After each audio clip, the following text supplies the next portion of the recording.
As seen in the video, you can select the courses run by your institute and click Download to access the form. When you click Download, you will be redirected to another tab in your browser. In it, you will click on the top right corner of the page and click Download. The form will be downloaded in your PC or laptop in PDF format. However, in order to view and edit the form, you will need to install Adobe Reader, which you can do by simply clicking here. You will be taken to the Adobe website where you will click on Install Now.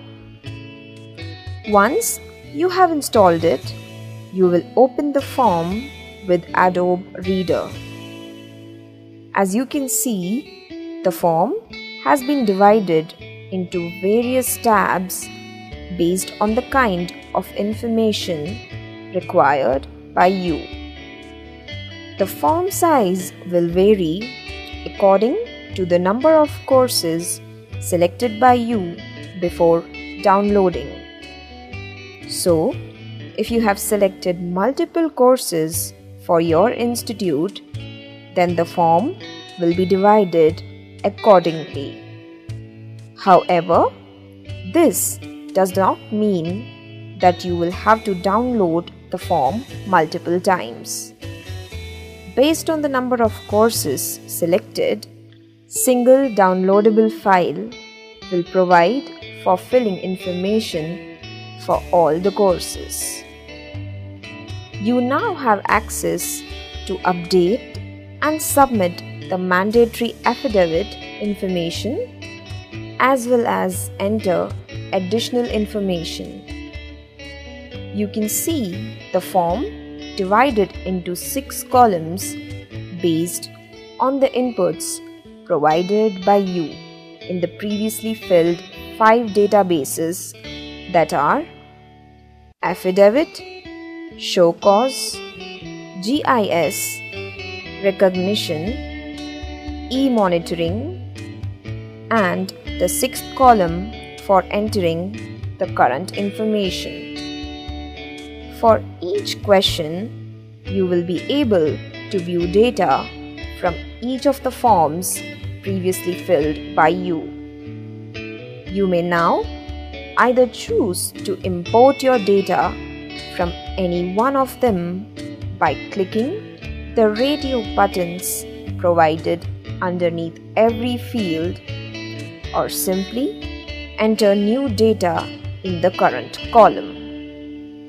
Starting with the Basic Information tab, you will enter the basic information for the whole institute. Unlike other tabs where you will be entering details course-wise as mentioned earlier. Now, here you will enter name of the institution and 10-digit PAN of the institution. Note that this is not to be confused with the PAN number of the principal or society or trust. Next, you will enter the complete address of the institute, including state or union territory, district, sub-district, city or village, and PIN code. You will also be required to enter name of the police station under whose jurisdiction the institute is located. Next, you will enter the institute's phone number along with the STD code. This will be a fixed line number. You will then enter the bank account number and IFSC of the institute. Again, Do not confuse this with the bank account details of the principal. Now, you will enter the geolocation of your institute, wherein you will mention the latitude and longitude of the institute's location. You will then again enter separately the latitude and longitude of the institution. After this, you will fill in the accreditation information for the institute, such as whether institute is NAAC accredited, and if yes, then date of accreditation, accreditation number, and accreditation grade. You will then enter the MLA and MP constituency numbers.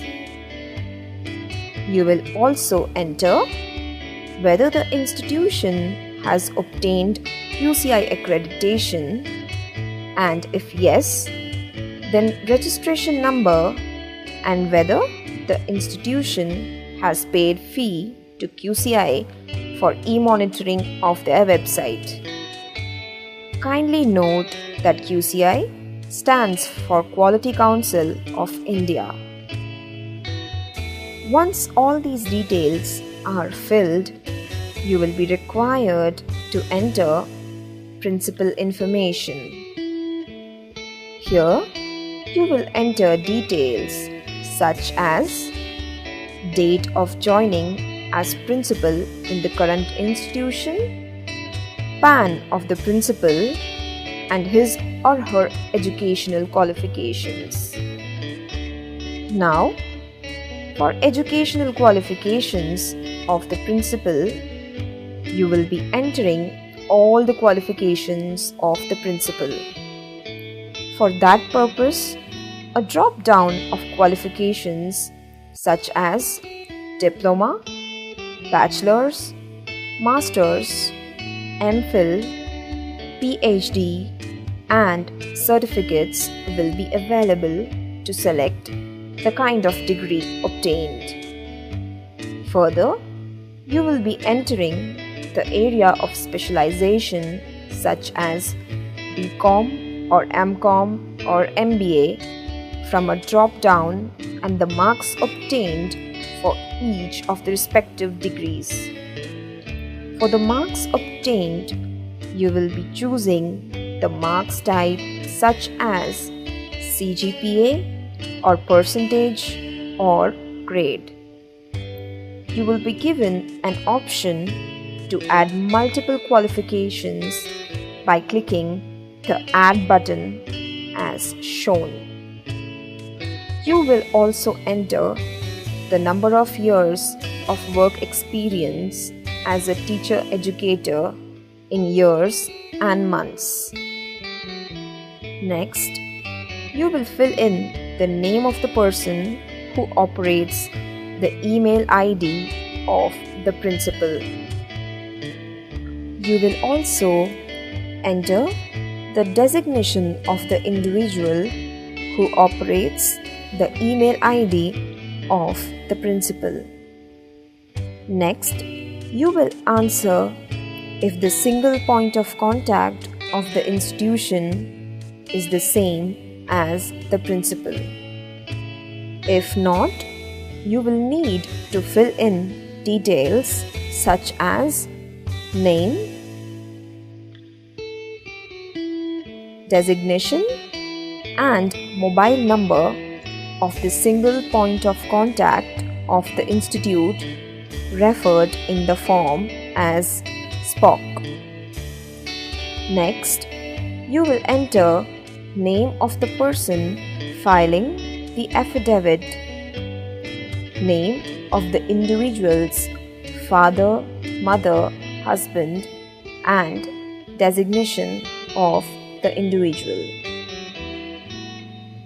Once these details are filled, you will enter details describing the type of the institute based on the affiliation, funding, management, category, and whether the institute is composite or standalone. If your institute is composite, then you will select the kind of composite institution from offering multiple teacher education programs, offering teacher education programs plus other undergraduate and postgraduate programs and other.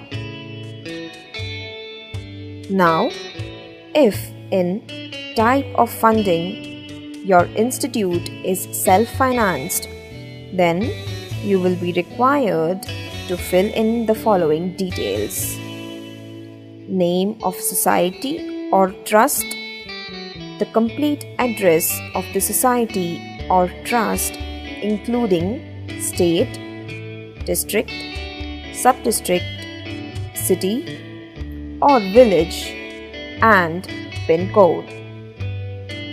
Whether the institute is having a managing committee. If the institute does have a managing committee, then enter name, designation, address, email ID, and mobile numbers of all the members of the managing committee. You can click the Add button to add members. You will then answer whether the society or trust has been established and managed as not-for-profit entity. If the answer to this is yes, then you will enter the registration number. Similarly, whether the institution belongs to minority community. If it does, then you will enter name of the minority status issuing authority, address of the minority status issuing authority, order number, and date. You will then enter the PAN card number of the society. List the members of the society or trust endorsed by the registrar of society or trust, the phone number of the society or trust, and the TAN card number. However, these details need to be entered only if your institution is a self-financed institution. Similarly, if in type of management you select government, then you will enter name of the government body, complete address of the government body,